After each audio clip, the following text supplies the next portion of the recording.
Wakulima wa kaunti ya Kitui wamehimizwa kuachana na utegemezi wa kilimo cha kutegemea mvua na badala yake kuwekeza katika ufugaji wa mifugo na hata ufugaji wa nyuki. Hayo yalijiri katika eneo bunge la Mwingi ya Kati wakati wa shughuli ya kusambaza mbuzi, wagala, kuku na mizinga ya nyuki ili kuwasaidia wakulima kukabiliana na makali ya ukame. Afisa mkuu wa kilimo kaunti ya Kitui, Mbaya Kimwele, ameeleza kuwa ufugaji umeonekana kuleta faida zaidi katika eneo hilo lenye mvua zisizotabirika.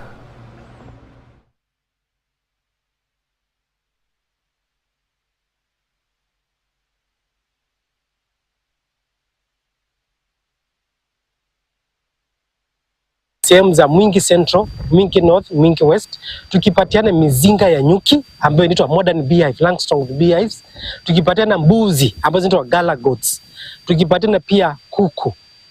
Na sisi tunataka kupatia wale wakulima wako katika vikundi of cooperatives, na tunahimiza wakulima waingie katika cooperatives. Hapo tutaweza kufanya kubagain vizuri katika zile zinaitwa prizes, na pia kufanya aggregation, kukusanya, na pia kufanya ile inaitwa collective marketing. Na katika wizara ya ukulima tutahakikisha kuwa ikiwa kuna kitu tunapatia wakulima, lazima ukue katika kikundi registered na kiko katika cooperative.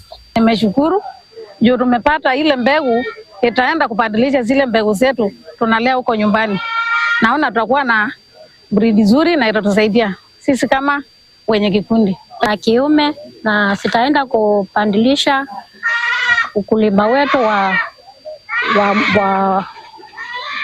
wa livestock. Kwa vile tutakuwa na mbuzi nzuri sana. Zaidi ya maafisa 7 wa polisi